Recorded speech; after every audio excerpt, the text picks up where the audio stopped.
President Trump expected to decertify Obama-era Iran deal. President Donald Trump is expected to announce Friday that the Iran nuclear deal no longer serves U.S. national security interests. This decision, which has been referred as decertification, would be a significant declaration but would put Congress in charge of whether or not to follow up with action, triggering a 60-day window for lawmakers to reimpose sanctions against Iran that were suspended in 2015 as part of the agreement.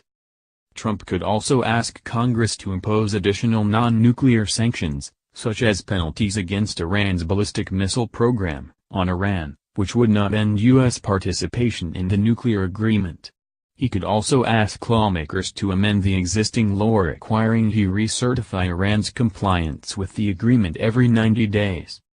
Tehran and world powers in July 2015 crafted a deal that eased sanctions on Iran in exchange for stepped-up international monitoring of its nuclear development activities. The agreement reduced the amount of nuclear fuel Iran can keep and extended the breakout time needed for Iran to create a single bomb. Some of Iran's facilities are now also subject to constant monitoring, with others subject to inspections after a waiting period. Top officials on the Trump National Security Team, including Defense Secretary James Mattis, have said Iran has technically complied with the nuclear deal. Republicans critical of the initial deal have urged the administration to enforce it. As flawed as the deal is, I believe we must now enforce the hell out of it, House Foreign Affairs Committee Chairman Ed Royce, Republican California, said in a hearing Wednesday. Let's work with allies to make certain that international inspectors have better access to possible nuclear sites, and we should address the fundamental sunset shortcoming, as our allies have recognized. Even Senator Tom Cotton, Republican Arkansas, one of the most vocal critics of the Iran deal and supporters of decertification, has recommended holding off on snapping back, or restoring immediately, the nuclear sanctions lifted as part of the deal. He called the move a backward-looking step and said Congress should instead impose new ballistic sanctions and lift some of the Iran agreement's sunset provisions which allow some regulatory measures to expire after certain periods. The goal with such actions, according to Cotton, would be to bring Iran back to the negotiating table to strengthen the original deal. But some Obama-era officials who worked on the agreement said that hope was unrealistic. I would love to see Iran come back to the table, apologizes for everything and agree to all of our demands, Philip Gordon, White House coordinator for the Middle East during the Iran negotiations, told ABC News. But he called such a notion a fantasy.